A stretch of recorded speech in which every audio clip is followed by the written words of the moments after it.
سے ایسے طبقات ہیں جو یہ سمجھتے ہیں یا سمجھانے کی کوشش کرتے ہیں کہ بھائی مسجد اقصیٰ بیت المقدس جو ہے وہ تو یہودیوں کا ہے، وہ تو بنی اسرائیل کا ہے، یہ تو ان کی لینڈ ہے، ہم بلا وجہ کیوں اس میں جا رہے ہیں؟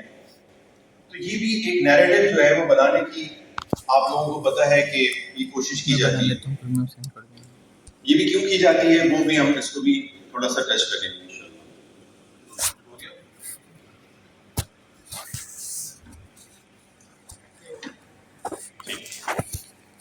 اچھا یہ ان کو کہیں گے وہ لگا آؤٹ ہو رہا ہے، پی ڈی ایف لگا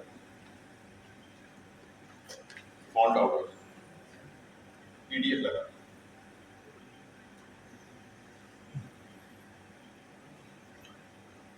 تو میں نے 3 حصوں میں اسے ڈیوائڈ کیا ہے، ایک تو تعلق ہمارا کیا ہے، دوسرا ہماری کیا کوتاہی ہے، اور تیسرا حصہ ہے کہ آخر یہ بیداری کیسے ہو، ہمیں کیا کرنا چاہیے، ڈو اینڈ ڈونٹس کیا ہوں گے ہمارے۔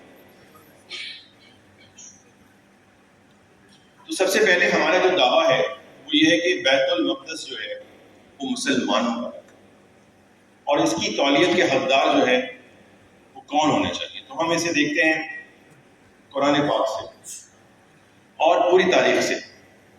جب ہم تاریخ کو دیکھتے ہیں تو حضرت آدم علیہ نبینا علیہ الصلوۃ والسلام، آپ سب کو پتہ ہے کہ اللہ کے پہلے نبی اور پہلے انسان ہیں۔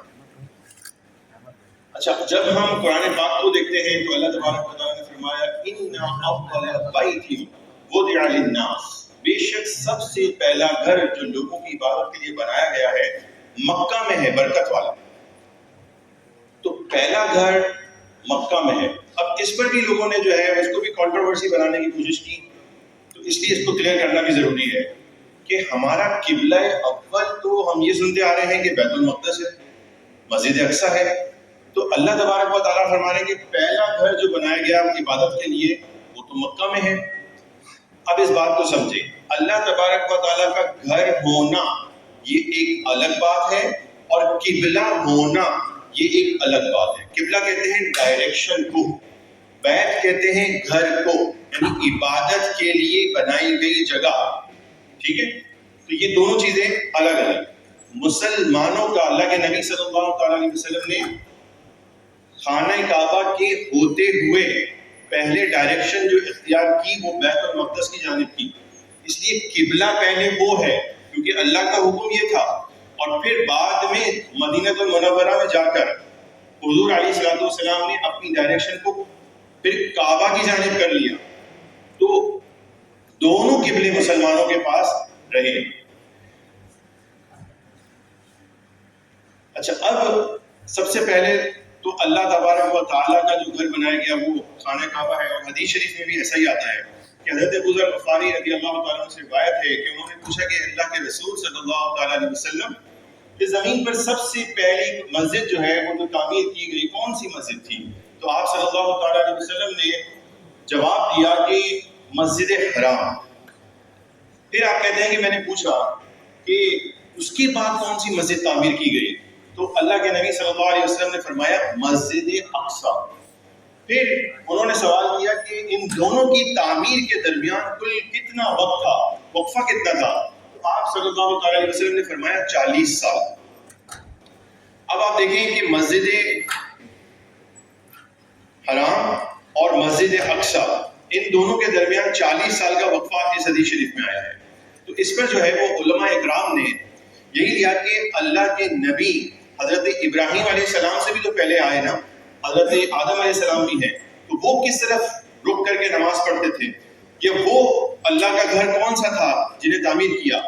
تو علماء نے اپنی کتابوں میں یہی لکھا ہے کہ اس حدیث سے یہی پتہ چلتا ہے کہ آدم علیہ السلام اللہ کے پہلے نبی ہیں، تو آدم علیہ السلام نے ہی مسجد حرام کی بنیاد رکھی، اور پھر آدم علیہ السلام نے ہی مسجد اقصیٰ کی بھی بنیاد رکھی، اور پھر اس کو ری بلڈ جو کیا وہ بعد میں حضرت ابراہیم علیہ السلام نے حضرت اسماعیل علیہ السلام اپنے بیٹے کے ساتھ مسجد حرام کو کیا مکہ میں، اور بیت المقدس کو حضرت اسحاق علیہ السلام کے ساتھ وہاں پر دوبارہ سے ری بلڈ کیا، اور پھر بعد میں حضرت داؤد علیہ السلام اور حضرت سلیمان علیہ السلام نے اس کو ری بلڈ کیا۔ اب یہ کیا ہوا کہ جب جب لوگ جو ہے وہ عبادت کرتے رہتے تھے، دین کے ساتھ اٹیچ رہتے تھے، اسلام پر عمل کرتے تھے، تو اسی طرح ساتھ وہ آباد ہو جاتا تھا. جب لوگ دین سے دور ہوتے تھے تو وہ پھر غیر آباد ہو جاتا تھا، اور پھر دوسری اقوام جو ہے وہ اس پہ قبضہ کر لیتے تھے اور وہاں پر اپنی عبادت یا اپنا کام شروع کرتے. اور یہی حدیث جیسے میں نے بتایا کہ بعد میں جب ریبلڈ ہوا تو داؤد علیہ السلام نے بیت المقدس کی تعمیر کے لیے بنیادیں رکھی. پھر اللہ تعالیٰ نے ان کی طرف وحی کی کہ میں مسجد اقصیٰ کی تعمیر حضرت سلیمان علیہ السلام کے ہاتھوں مکمل کرواؤں گا. اب اس بات کو سمجھیں، دیکھیں کہ آدم علیہ السلام سے لے کر حضور نبی کریم علیہ السلام تک جتنے بھی انبیاء ہیں ان سب کا دین ایک تھا. اور اللہ نے خود قرآن میں فرمایا ان الدین عند اللہ الاسلام. ہم یہ کہہ رہے ہیں کہ بیت المقدس جو ہے وہ مسلمانوں کا ہے. تو آدم علیہ السلام بھی تو مسلمان تھے نا، حضرت ابراہیم علیہ السلام بھی مسلمان تھے. وہ ہم آگے دیکھتے ہیں. تو جو سارے لوگ تھے، یعنی آدم علیہ السلام جب تشریف لائے تو وہ کیا بن گیا ہے؟ اللہ تبارک و تعالیٰ کے خلیفہ بن گیا ہے. تو حضرت آدم علیہ السلام سے لے کر جو سلسلہ شروع ہوا، تو جب تک کہ لوگ متفق رہے، متحد رہے، ایک دین پہ رہے، تو معاملہ چلتا رہا. لیکن بعد میں لوگ الگ الگ ہو گئے، انہوں نے اپنے دین کو الگ کر لیا.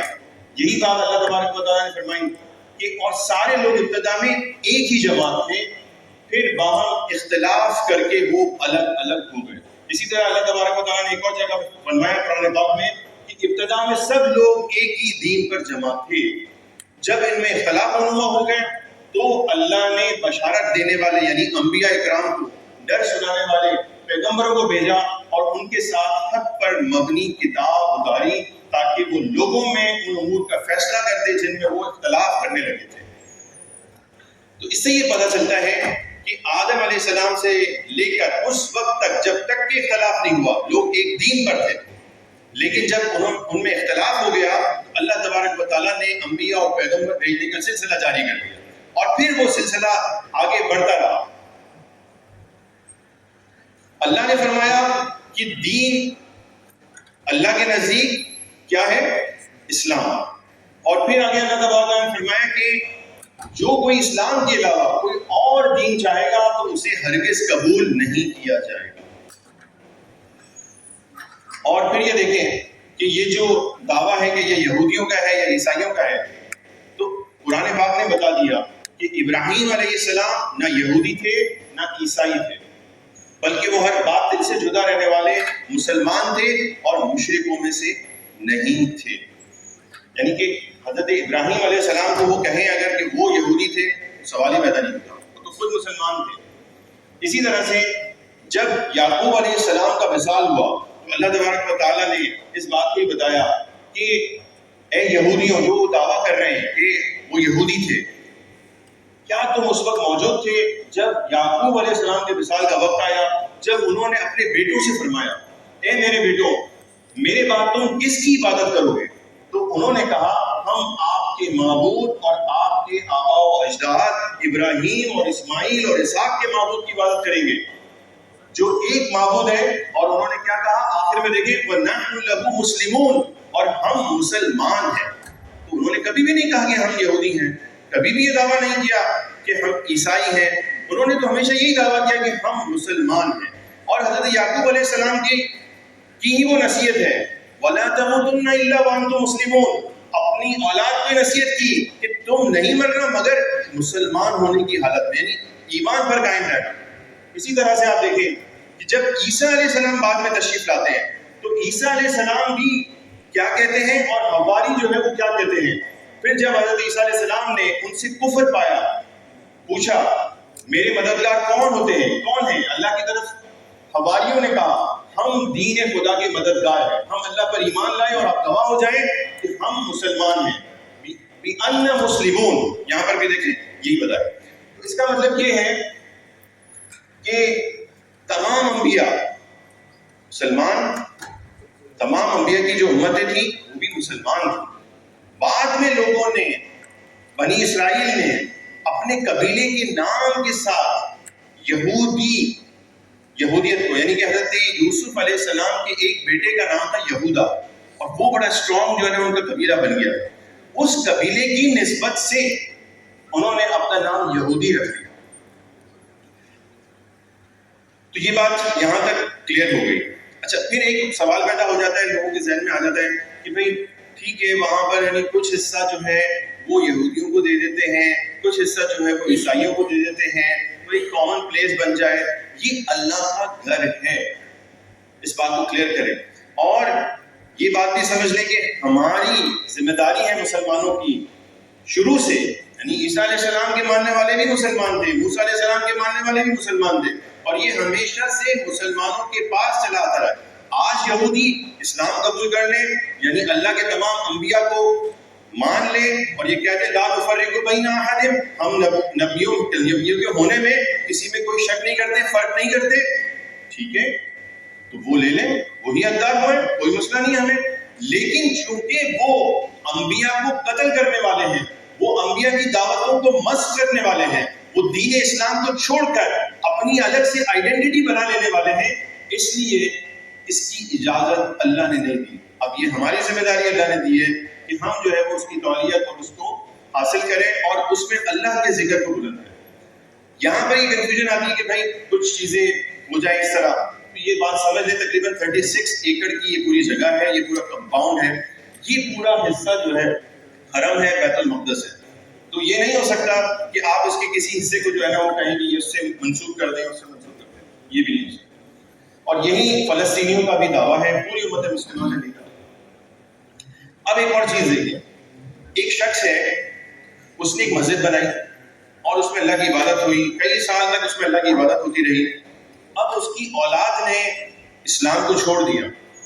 تو آپ سے یہ سوال ہے کہ کیا اس مسجد, اس جگہ کو اسلام چھوڑ دینے والوں کو دے دیا جائے گا کہ پھر وہ جو کچھ کرنا چاہیں اس میں کریں, یا وہ مسجد ہی رہے گی؟ کامن سینس کی بات. ایک شخص ہے, اس نے مسجد بنائی اور مسجد بنا کر وہ انتقال ہو گیا, پہلے عبادت ہوتی رہی, مسجد تھی, اللہ کا گھر تھا, نمازیں ہوتی رہی, اور بعد میں جو ہے اس کی اولاد نے اسلام چھوڑ دیا. تو کیا اولاد کو جائے گا یہ مسجد جو ہے, یا کہ مسلمان جو ہے وہ اس میں اپنی نمازیں پڑھتے رہیں گے؟ کیا ہوگا؟ مسلمان نمازیں پڑھتے رہیں گے. اب آپ دیکھیں کیا ہے کہ حضرت نوح علیہ نبینا علیہ الصلوۃ والسلام اللہ کے نبی, اور جب قوم نے ان کا انکار کیا, اللہ کا عذاب آنے لگا, اللہ نے فرمایا کہ آپ جو ہے وہ اپنے گھر والوں کو لے کر جو کشتی بنائی ہے, جو جہاز بنایا ہے, اس میں چلے جائیں. تو جب وہ لے کر جانے لگے تو حضرت نوح علیہ السلام نے آواز دی, اور نوح علیہ السلام نے اپنے رب کو پکارا, اے میرے رب, میرا بیٹا بھی تو میرے گھر والوں میں سے ہے. بیٹا حضرت نوح علیہ السلام کا وہ نافرمان تھا, وہ کفر پر تھا. تو پھر کیا ہوا؟ اللہ تبارک و تعالی نے اس کا انکار کر دیا, فرمایا اے نوح, بے شک وہ تیرے گھر والوں میں ہرگز نہیں ہے, بے شک اس کا عمل اچھا نہیں ہے, بس تم مجھ سے اس بات کا سوال نہ کرو جس کا تجھے علم نہیں ہے. کیا مطلب ہے اس کا؟ مطلب یہ کہ انبیاء کی وراثت جو ہے وہ کفر آنے پر ختم. دوسری بات یہ کہ انبیاء کی وراثت نہیں ہوتی اس طرح سے. یہ چیز اس بات کو سمجھیں کہ ہم حضرت ابراہیم علیہ السلام سے لے کر حضرت عیسیٰ علیہ السلام تک اور حضور نبی کریم علیہ السلام تک جو رشتہ اپنا حرم سے, مسجد حرام سے یا بیت المقدس سے قائم کرتے ہیں, وہ ایک نسل ہونے کی وجہ سے کرتے ہیں یا ایک ایمان اور عقیدے کی وجہ سے کرتے ہیں. اس کا مطلب یہ ہے کہ جس کا ایمان اور عقیدہ ہے انہی پر جس نے اس کو تعمیر کیا ہے, داؤد علیہ السلام, سلیمان علیہ السلام, آدم علیہ السلام, ابراہیم علیہ السلام, اسحاق علیہ السلام, موسیٰ علیہ السلام, تو اسی کو کنٹینیو کرنا ہے. یہ عقیدے اور ایمان کی بات ہے, یہ نہیں ہے کہ میں اس کی اولاد ہوں اور میں اس کی اولاد ہوں. یہ والی بات یہاں پہ نہیں ہے. اگر اولاد ہے اور نافرمان ہے, اللہ نے اس کو بتا دیا یہ آپ کے گھر والوں میں سے نہیں ہے, یہ اس لحاظ میں نہیں آ سکتا, یہ عذاب سے بچ نہیں سکتا. یہاں تک کی جو بات تھی یہ میں نے آپ کو عرض کی کہ اسلامک پرسپیکٹو سے اس کی تولیت کا حقدار کون ہے, وہ مسلمان ہے. یہ بات ٹھیک ہو گئی. اب اس کو ڈیٹیل میں اگر آپ نے دیکھنا ہو تو اس پر میری پوری کلپ ہے تقریباً 50 منٹ کی ہے, اور وہ جو ہے نا آپ کو shout.pk یوٹیوب پر مل جائے گی. قرآن پاک کے ریفرنسز سے یہ پورا کیس جو ہے نا وہاں پہ بلڈ کیا ہوا ہے. اور ہمارے بچے کو یہ پتہ ہونا چاہیے کہ آخر ہمارا بیت المقدس سے رشتہ کیا ہے، یہ پتہ ہونا چاہیے. ہمارا انبیاء کرام سے رشتہ کیا ہے، ہمارا حضرت موسیٰ سے، حضرت عیسیٰ سے، حضرت اسحاق سے، حضرت یعقوب سے، حضرت یوسف، ان سب سے کیا رشتہ ہے یہ پتہ ہونا چاہیے. اس لیے آپ لوگ ضرور وہ دیکھیں. اب دوسری چیز جو مجھے آپ سے بات کرنی ہے وہ یہ ہے کہ ہماری کوتاہی کیا ہے. آخر یہ 1300 سال تک مسلمانوں کے پاس رہا، یعنی حضور نبی کریم علیہ السلام کے بعد بھی 1300 سال مسلمانوں کے پاس رہے. صرف 88 ایئرز کے لیے جب کروسیڈ یعنی صلیبی جنگیں ہوئیں اس وقت جو ہے وہ کرسچنز نے حملہ کر کے اس پر اپنا قبضہ کیا. 88 سال تک وہ مسلمانوں کے قبضے سے باہر رہی جگہ، ان کی خدمت نہیں رہ سکی وہاں پہ. پھر صلاح الدین ایوبی نے دوبارہ سے اس کو فتح کر دیا. آخر آپ مجھے یہ بتائیں، آپ سر سوچیں کہ کیا وجہ ہے کہ 1300 سال تک رہنے والی یہ خدمت اور یہ حکومت اور مسلمانوں کا غلبہ یہ کیسے زوال پذیر ہو گئے؟ کس چیز نے مسلمانوں کو اس حال میں پہنچایا کہ آج آپ کے دل تڑپ رہے ہیں لیکن آپ کچھ کر نہیں سکتے، کچھ بھی نہیں کر سکتے. پوری دنیا کے مسلمان ہاتھ پہ ہاتھ دھرے بیٹھے ہیں، منتظر فردا ہیں. کیا مسئلہ ہے؟ یہ پرابلم کہاں سے شروع ہوا؟ اس بات کو اگر جب تک ہم نہیں سمجھیں گے، ہم یہ ریلیاں کر لیں، ہم جلسے کر لیں، ہم جو ہے نعرے لگا لیں، ہم اسکارف پہن لیں، یہ کچھ بھی ہونے کا نہیں ہے. اور ہم بھی جو غلطیاں پہلے 200 سال پہلے شروع کی آج بھی اس سے بڑی غلطیاں کرتے چلے جا رہے ہیں، کرتے چلے جا رہے ہیں. یعنی ہم سمجھنے کے لیے تیار نہیں. اور وہ کیا ہے؟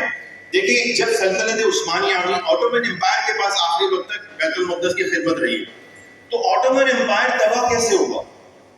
ارطغرل غازی کے ڈرامے تو دیکھ لیے، اس بات کو بھی سمجھنے کی ضرورت ہے. وہ عبد الحمید کا دور جو گزرا اس میں آخر کیا ہوا؟ 200 سال جو آخر گزرے سلطنت عثمانیہ کے، اس میں یہ ہوا کہ اپنا تعلق دین سے، تقوی سے، اللہ سے کم ہو گیا. اور پھر کیا ہوا؟ دنیا داری یعنی مٹیریلزم یہ ہم پر غالب ہو گیا، مسلمانوں پر غالب ہو گیا. جب مٹیریلزم غالب ہو گیا تو ظاہر سی بات ہے آپ کا گول وہ نہیں رہا جو پہلے تھا. آپ کی توجہ اپنی ذات تک، پرسنل بینیفٹ تک ہو گئی.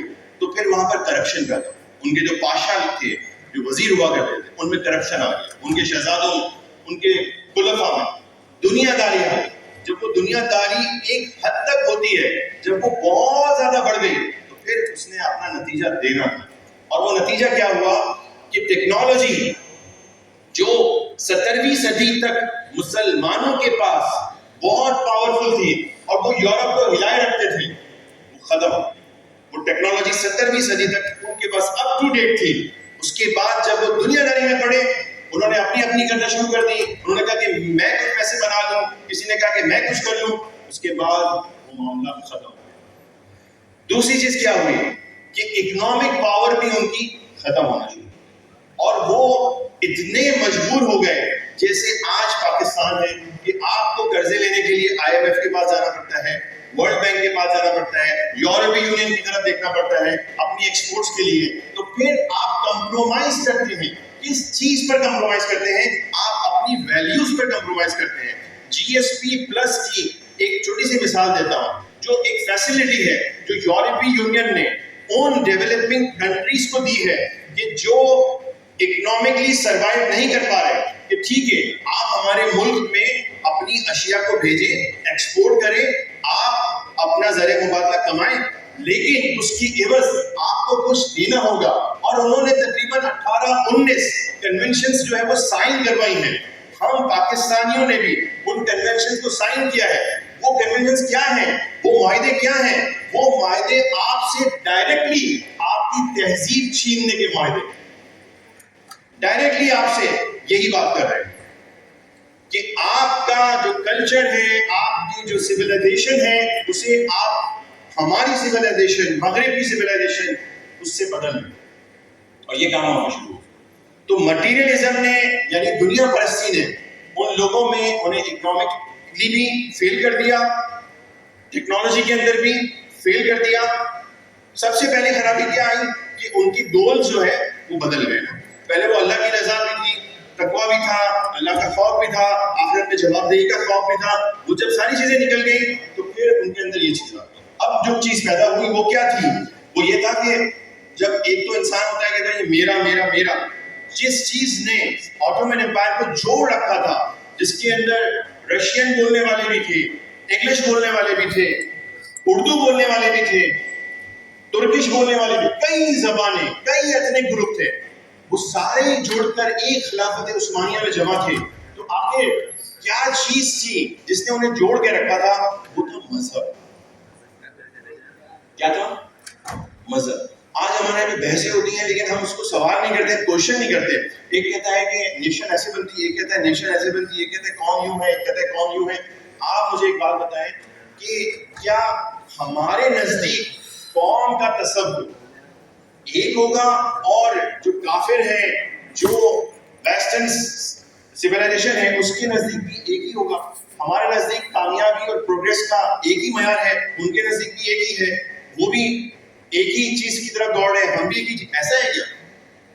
یعنی اسلام اور کفر جو ہے وہ کوئی متضاد چیز ہے یا سملر ہے؟ متضاد ہے نا, بالکل اپوزٹ ہے ایک دوسرے سے. تو ان کے گولز اور ہمارے گولز کیسے ایک ہو سکتے ہیں؟ یہ بات ہم نہیں سمجھتے کہ ہم قوم کسے کہتے ہیں اور وہ قوم کیسے کہتے ہیں, یہ ہم بات نہیں سمجھتے. ان کی قوم کی الگ تعریف ہے, اس کا الگ اسٹرکچر ہے. ہمارے امت ہونے کا, ہمارا مسلم قوم ہونے کا یہ ایک الگ اسٹرکچر ہے.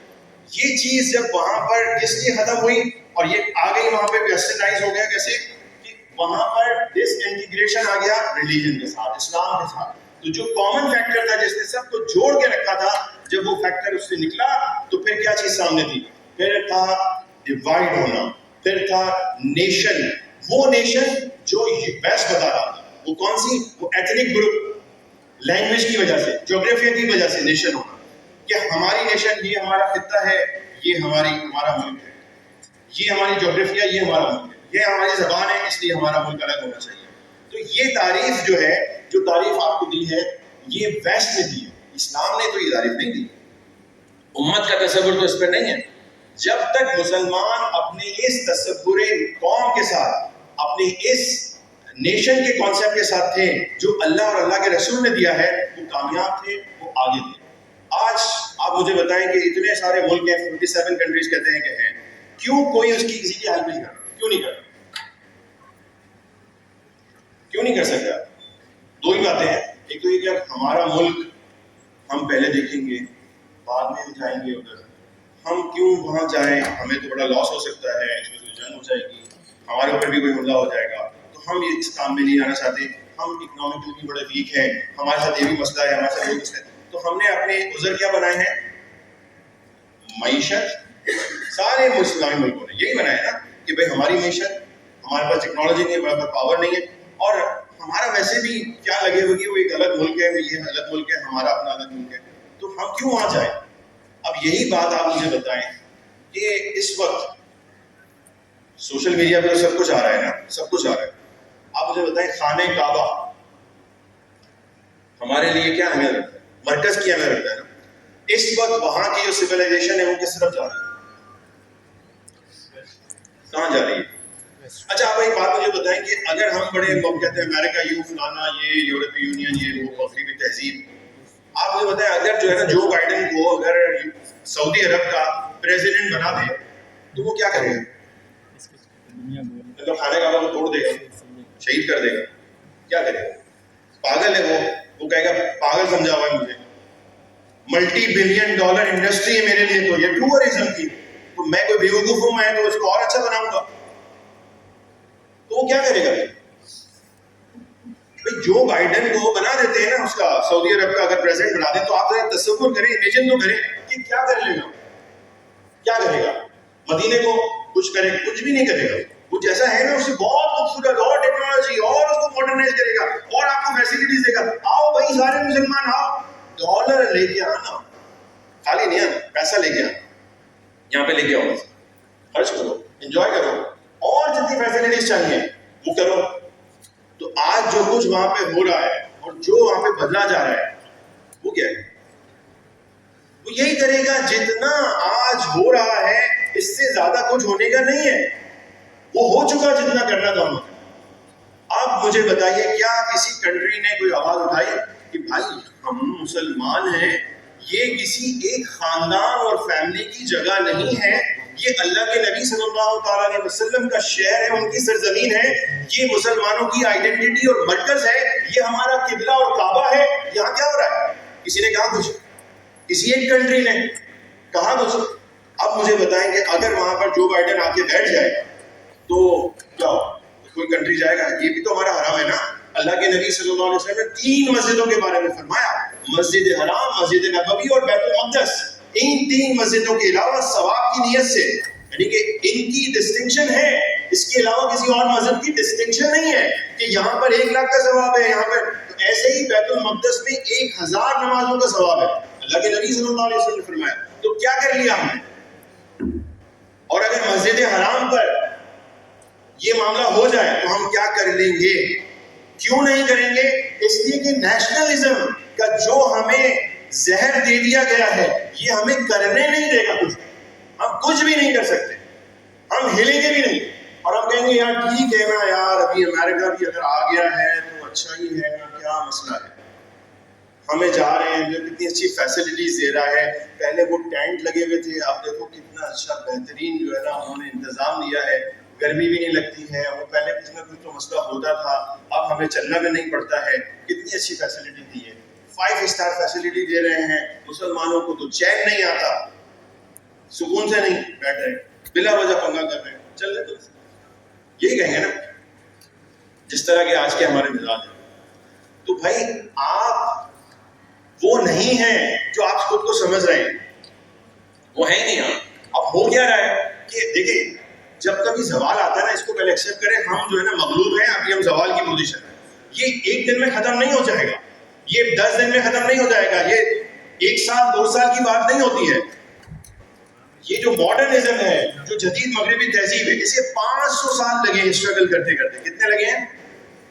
آج جس مقام پر یہ پہنچے ہوئے ہیں کتنا ٹائم لگا ہے؟ 500 سال. ابھی آپ سے جو زوال حکومت گیا ہے اسے تو صرف 100 سال ہوئے, زیادہ نہیں ایسا گزرا. تو آپ کو اسے ریوائیو کرنے میں بھی تھوڑا ٹائم لگے گا. ہو کیا رہا ہے کہ ہمارے پست حوصلہ لوگ جو ہمارے درمیان ہیں, ان کی پوزیشن ایسی ہے, جس کی میں مثال دیتا ہوں آپ کو کہ 2 ٹیمیں ہیں, فٹ بال کا میچ چل رہا ہے. ایک ٹیم ہے بڑی پاورفل ہے, اس کے اندر رونالڈو ہے, بڑے بڑے جو پلیئرز موجود ہیں. تو آپ وہ کیا کر رہے ہیں؟ وہ کہیں گے ہمیں اس کی جگہ بننا ہے. ٹھیک ہے, اب اتنا کرنے چلے گئے کہ جو وہ کریں گے ہمیں وہ کرنا ہے. انہوں نے گول کرنا ہے ادھر رائٹ میں, تو انہوں نے کہا ہم بھی ادھر ہی رہیں گے گول. آپ مجھے بتائیں مقابلہ ہوگا؟ مقابلہ ہو سکتا ہے؟ یعنی آپ نے اتنا فالو کر لیا اس کو, اتنا آئیڈیلائز کر لیا اس کو کہ آپ نے اپنا گول ہی چینج کر لیا. آپ نے کہا یہ جہاں گول کرتے ہیں ہم بھی وہی گول کریں گے, یہی ہمارا گول ہے. تو ہمارے ساتھ بھی یہ ہو رہا ہے کہ ہم نے ویسٹ کو اتنا آئیڈیلائز کر لیا, اتنا آئیڈیلائز کر لیا کہ ہم نے اپنے ایمز اور گولز بھی چینج کر دیے, ان کے ہی بنا دیے. تو اب ہم کیا مقابلہ کریں گے؟ تو مقابلے کی ضرورت ہے. آپ کی جو یونیورسٹی دیکھیں, اسے بھی میں نے بتایا تھا وہاں پہ, آپ جا کے انلائٹمنٹ کا پورا پروجیکٹ دیکھیں, پڑھیں تاریخ میں کہ ویسٹ نے کیسے چینج کیا. انہوں نے اپنا جو ایم اور آبجیکٹو ہے وہ بنایا پلیزر کو, وہ بنایا ہیپینس کو, اور انہوں نے بنایا پروگریس کو. اس کے لیے انہوں نے راستہ اختیار کیا, اس میں میڈیکل کا شعبہ اہمیت رکھتا ہے. انہوں نے خود اس کو ڈیفائن کیا. کیوں؟ اس لیے کہ دیکھیں ان کا جو آئیڈیالوجی ہے وہ ہے فریڈم کے اوپر بیس کرتی ہے. ان کا سب سے بنیادی عقیدہ کیا ہے؟ آزادی. اور آزادی میں سب سے بڑی رکاوٹ کیا بنتی ہے؟ کیا چیز بنتی ہے سب سے بڑی رکاوٹ؟ کہ آپ کچھ کرنا چاہتے ہیں لیکن نہیں کر سکتے. آپ کی فریڈم میں رکاوٹ ہے, وہ کیا ہے؟ بھائی آپ لوگ تو زندگی کا کام کر رہے ہیں, موت کا آج تک آپ لوگ علاج, یہ بھی تو رکاوٹ ہے نا. مسئلہ ہے نا, میں نہیں مرنا چاہتا, ٹھیک ہے, میری آزادی تو ختم نا, موت آتی ہے, میں پڑھا نہیں, ابھی اتر بھی سکتی ہے, نہیں سکتی, مجھے یہ بھی نہیں پتا. یعنی اتنا زیادہ میں کمزور, اتنی سائنس, اتنی ٹیکنالوجی, اتنا انسان, اتنا دماغ, اتنا سب کچھ کر لیا, اس کے باوجود وہیں پہ. تو آزادی کو کون روکتا ہے سب سے پہلے؟ نیچر. کون روکتا ہے؟ نیچر. تو انہوں نے کہا اچھا ہم اس نیچر کو انویٹ کرنے کی کوشش کریں گے, ہم اس پہ قابو کرنا چاہتے ہیں. تو ان کا جو رویہ بنا نا وہ بنا دشمنی والا, دوستی والا نہیں. اسی لیے آج آپ کہتے ہیں کاربن فٹ پرنٹ اتنا بڑھ گیا ہے, اتنا زیادہ مسائل ہو رہے ہیں, انوائرمنٹ کے لیے اتنا خطرہ بن گیا ہے, یہ ٹیکنالوجی, یہ وہ فلانا باتیں سنتے ہیں نا. تو جو سوچ ہے نا, وہ سوچ جو آئیڈیالوجی, ہم کہتے ہیں نا عقیدہ خراب ہے تو سب کچھ خراب ہے. اصل جو ویسٹ کا پرابلم ہے وہ یہ کہ اپنی ہیپینس کے لیے, اپنی انڈیویجول ڈیزائرز کے لیے مجھے جو کچھ کرنا ہے میں کر سکتا ہوں, مجھے کوئی روکنے والا نہیں ہونا چاہیے, میرے پاس یہ فریڈم ہے. یہ ان کا عقیدہ ہے. جب وہ اس عقیدے پہ کام کر رہے ہیں تو انہوں نے میڈیکل کو بھی سب سے بڑا ٹارگیٹ بنایا, انجینئرنگ کو اور میڈیکل, ٹیکنالوجی اور میڈیسن. تو میڈیسن جو ہے وہ رول پلے کرتا ہے آپ کی سویلائزیشن کو بنانے میں. مسلمانوں نے بھی جب اپنے عروج کے وقت پہ یہی کام کیا, ابن سینا نے کیا کیا تھا, کیا کیا تھا, انہوں نے بھی ایک ایسا ماڈل دے دیا تھا کہ کئی صدیوں تک, 17ویں 18ویں صدی تک ابن سینا کو ریفرنس کیا جاتا تھا, یورپ میں ریفرنس کیا جاتا تھا. تو کیا ہوتا ہے, کیوں کہ یہ انسان کے ساتھ بہت ہی کلوز مسئلہ ہے, وہ اپنی صحت کا بہت زیادہ خیال کرتے ہیں. تو کیا ہوا کہ مسلمان جو ہے, حتیٰ کہ میں آپ کو بتاؤں کہ جب درس نظامی تھا نا, درس نظامی, تو درس نظامی کے ساتھ علماء, کیونکہ زوال کا شکار ہو گئے تھے مسلمان, انگریزوں کا یعنی کہ دور شروع ہو گیا تھا, تو اس کے ساتھ ساتھ طب پڑھا کرتے تھے, اس کو حکمت سیکھا کرتے تھے. اس کی وجہ یہ ہوتی تھی کہ لوگوں کے ساتھ زیادہ سے زیادہ انٹریکشن ہوگا, اور طبیب جو ہوتا ہے نا اس کے پاس تو کوئی پریزیڈنٹ بھی ہوتا ہے نا, وہ بھی جا کے کہتا ہے کہ کچھ کر دو یار, اطمینان سے بات سنتا ہے, غور سے بات سنتا ہے, اس کو اہمیت دیتا ہے, اس کے بعد بدتمیزی نہیں کرے گا. پریزیڈنٹ ہوگا, پرائم منسٹر ہوگا, وہ بھی آپ کی رسپیکٹ کرے گا. تو انہوں نے یہ کہا کہ ٹھیک ہے ہم اس شعبے میں جاتے ہیں. انہوں نے اپنی حکمت سیکھی, طب سیکھی. عالم ہوتا تھا, عالم دین ہونے کے ساتھ ساتھ وہ ایک طبیب بھی ہوتا, روحانی علاج بھی کرتے تھے اور جسمانی علاج بھی کرتے تھے. تو کس طرح آہستہ آہستہ آہستہ انہوں نے کیا کیا, یہ ذہن سازی کرنا شروع کری, اور وہ تبلیغ کے لیے ایک داعی کے طور پر آگے بڑھتے رہے اور اس کام کو لے کے چلے. میں سمجھتا ہوں کہ آپ لوگوں کے لیے بھی یہ ضروری ہے کہ آپ اس سویلائزیشن یعنی اسلامک سویلائزیشن, اللہ کے نبی صلی اللہ علیہ وسلم کے راستے کو چنیں. اور دیکھیں اس وقت جو صورتحال ہے, اپنی بات کو میں ختم کرتا ہوں, کہ اس وقت کی جو صورتحال ہے پاکستان کی, وہ اس نیشنلزم کی وجہ سے کس تباہی کے دہانے پہ آ گئی. دیکھیں پاکستان ایک ایتھنک گروپ ہے, کوئی ایک گروپ ہے. پنجاب الگ ہے, زبان الگ ہے, مزاج الگ ہے, وہاں کے پھل, ان کی فصلیں الگ ہیں, ان کی جغرافیہ الگ ہے. بلوچستان بالکل ڈفرینٹ ہے, ان کی تہذیب, ان کا طریقہ, ان کی بات بالکل الگ ہے. خیبر پختونخوا بالکل الگ, سندھ بالکل الگ. تو کس چیز نے جوڑ کے رکھا ہے آپ کو, کس چیز نے جوڑا ہوا ہے, کس چیز نے جوڑا ہوا ہے. ایک آپ آرٹیفیشل آئیڈینٹی کریٹ کرنے کی کوشش کر رہے ہیں کہ ایک پاکستانی آئیڈینٹی کریٹ کر کی جائے, آرٹیفیشل. بات سمجھ رہے ہیں آپ کہ بھئی قوم کی ایک نئی ڈیفینیشن لانی ہے جس میں مذہب کا ذکر نہ ہو. تو آپ کہیں گے نہیں ہمارا لباس یہ ہے, ہمارا یہ چلنا یہ ہے, ہمارا نغمہ یہ ہے, ہمارا پھول یہ ہے. آپ کیا کر رہے ہیں کہ آئیڈینٹی کریٹ کر رہے ہیں, سمبلائز کر رہے ہیں چیزوں کو. لیکن حقیقت میں آپ کی آئیڈینٹی انٹیگریٹی جو ہے وہ کس کے ساتھ ہے, کس پوائنٹ کے اوپر آپ جمع ہوئے تھے سارے کے سارے, اسلام پہ جمع. اب ہو کیا رہا ہے کہ آپ جب اپنی اسلامی تہذیب کو اپنے معاشرے سے نکال دیں گے, اس ایسنس کو نکال دیں گے, تو یہ جو لاک ہے نا, یہ جو چین لاک لگے ہوئے ہمارے ہم سب کے درمیان, یہ ظاہر سی بات ہے بریک ہوں گے. ہم کہیں گے ہمیں کیا ضرورت ہے, کیا ضرورت ہے ہمیں کہ ہم جو ہے نا مل کر رہیں. بھائی میرے اپنے مسائل ہیں, یہ پنجابی ہے, پنجابی فوج ہے جو مجھ پہ ظلم کر رہی ہے. باتیں سن رہے ہیں نا آپ لوگ, باتیں سن رہے ہیں نا. کے پی کے میں دیکھیں کیا چیز اسٹارٹ ہو گئی, قوم پرستی کی بات شروع ہو گئی. بلوچستان میں کیا چیز شروع ہو گئی, قوم پرستی کی بات شروع ہو گئی. سندھ میں کیا بات شروع ہو گئی, قوم پرستی کی بات شروع. آپ مجھے بتائیں 1971 سے پہلے بنگلہ دیش آپ کا حصہ تھا کہ نہیں تھا, ان کے بھی تو کلچر الگ تھا, وہ کیوں جڑے تھے آپ کے ساتھ, کس لیے جڑے تھے آپ کے ساتھ, اسلام کی آئیڈینٹی کی وجہ سے آپ کے ساتھ جڑے تھے, ایک امت ہونے کی وجہ سے آپ کے ساتھ جڑے تھے. تو وہ الگ کیوں ہو گئے, وہاں پر بھی یہی بات آ گئی نا, جو کام فلسطین میں ہو رہا ہے آج وہی کام ہمارے ساتھ بنگلہ دیش میں بھی تو ہو چکا ہے. وہ آپ سے الگ ہوئے کیوں, کہ انہوں نے کہا کہ بھائی ہمیں ہمارا ملک بنانا ہے, بنگلہ دیش میں ایسا ہی ہوا. اب آپ مجھے بتائیں کہ 71 سے پہلے کیا یہ بات نہیں تھی کہ پاکستان وہ ملک ہے جو کبھی ٹوٹ نہیں سکتا قیامت. یہ والی باتیں نہیں تھی. آپ بتائیں نا, کیا 71 سے پہلے یہ والی ڈرامے, یہ والی باتیں ہم نہیں کرتے تھے؟ بھائی حقیقت پسندی اختیار کریں. آپ جب اپنا پوائنٹ آف یونٹی بریک کر دیں گے تو آپ کو پھر فریگمنٹائز ہونا پڑے گا, آپ کو الگ ہونا ہے, آپ ٹوٹیں گے. اس کو روکا نہیں جا سکتا, بالکل نہیں روکا. KPK کی جو پارٹیز ہیں جو قوم پرستی نیشنلزم کی بات کرتی ہیں, وہ کون ہے؟ کیا اسلامک ہے؟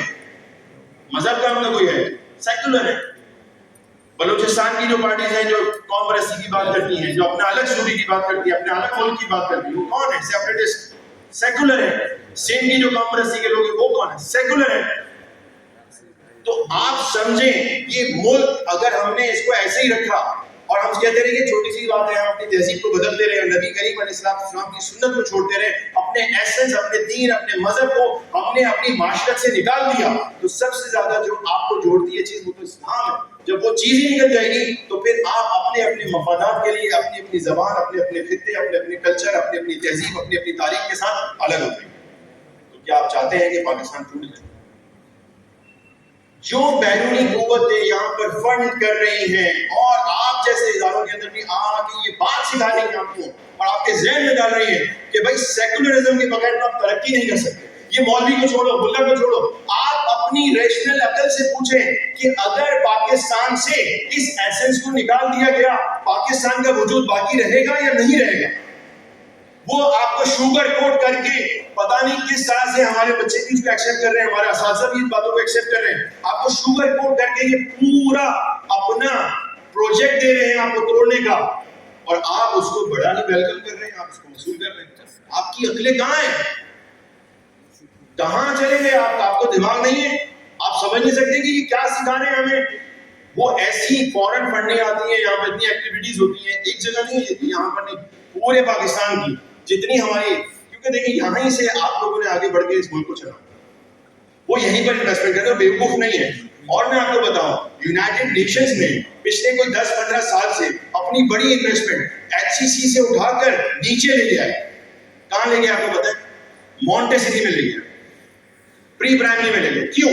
اس لیے کہ اس نے یہ کہا کہ ان کی جو ریسرچ ہے, جو سائیکالوجی ہے, وہ یہ کہتی ہے, آپ لوگ بھی میڈیکل کے اسٹوڈنٹ ہیں, سائیکالوجی یہ بتاتی ہے کہ 60 سال تک بچہ اپنے ان سرکل اور آؤٹ سرکلز کو ڈیسائیڈ کر لیتا ہے کہ وہ کون ہے, وہ پنجابی ہے, وہ پاکستانی ہے, وہ مسلمان ہے, وہ کیا ہے, وہ اپنا ایک ذہن بنا لیتا ہے. انہوں نے کہا کہ اچھا تو وہاں محنت تھوڑی کم کر دو, پیسہ یہاں لگا.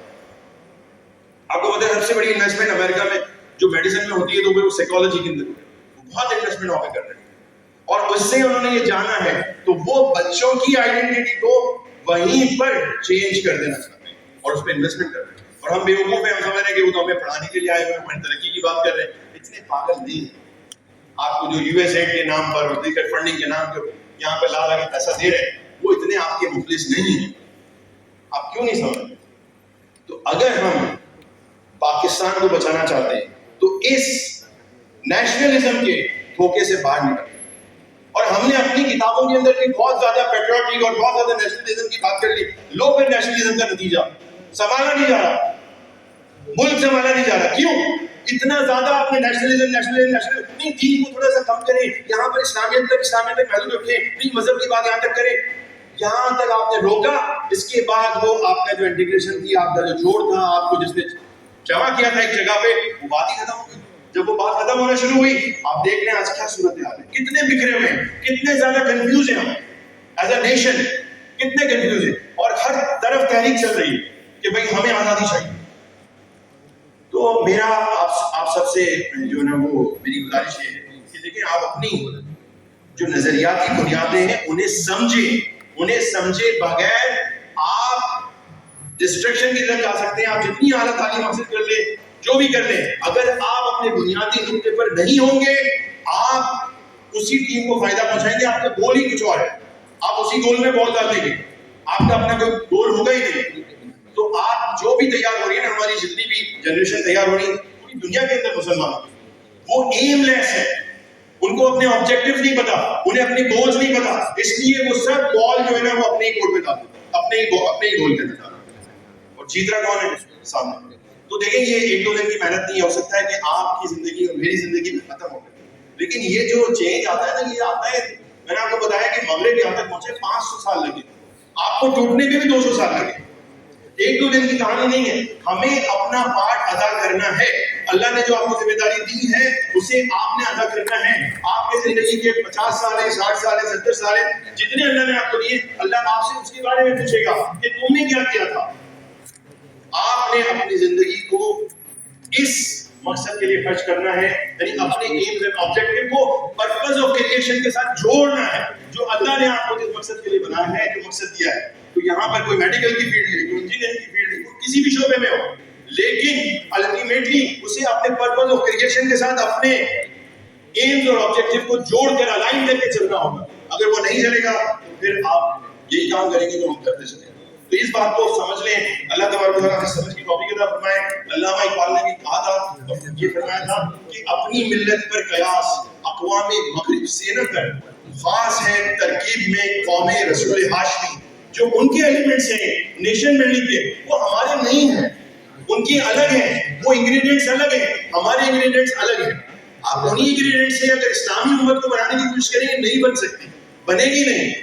اور اسی لیے فرمایا کہ ان کی جمعیت کا ہے ملک و نسب پر انحصار، قوت مذہب سے مستحکم ہے جمعیت تیری. اگر آپ نے دین کو چھوڑا، آپ پارا پارا ہو جائیں گے. آپ کو پاکستان کو دوبارہ ٹکڑے ہونے سے کوئی نہیں روک سکتا اگر آپ اسلام کو اور مذہب کو پاکستان سے نکالیں. اللہ تعالیٰ ہمیں سمجھ عطا فرمائے. اگلے سلیم.